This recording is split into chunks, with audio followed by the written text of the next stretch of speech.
நம்ம திருவண்ணாமலை அண்ணாமலையார் கோவிலுக்கு போகிறப்போ எனக்கு ரொம்ப பிடித்த சன்னதியில் வந்து இந்த பாதாள லிங்கமும் ஒன்று.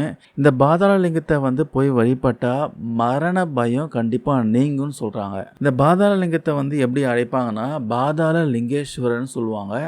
இந்த சிவலிங்கத்தை வந்து தரிசனம் செய்யணும்னா சில படிக்கட்டு வந்து பாதாளத்தில் இறங்கி போய் தான் வழிபட முடியும். இந்த பாதாள லிங்கம் வந்து எங்கே இருக்குன்னா, அந்த ஆயிரங்கால் மண்டபம் பார்த்தீங்களா, அதுக்கு வந்து நியர்பை இருக்கு.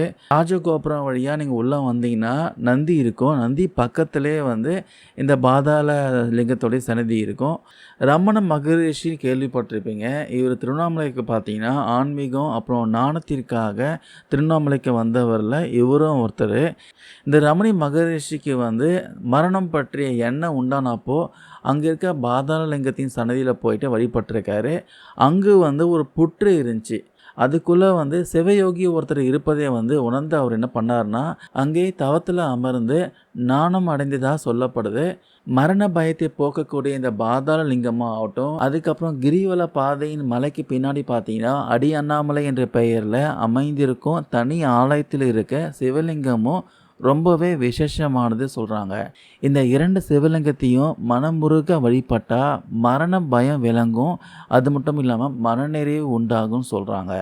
திருவண்ணாமலை அண்ணாமலையார் கோவிலை வழிபட போனவங்க மறக்காம இந்த 2 சிவலிங்கத்தையும் வழிபட்டு வாங்க.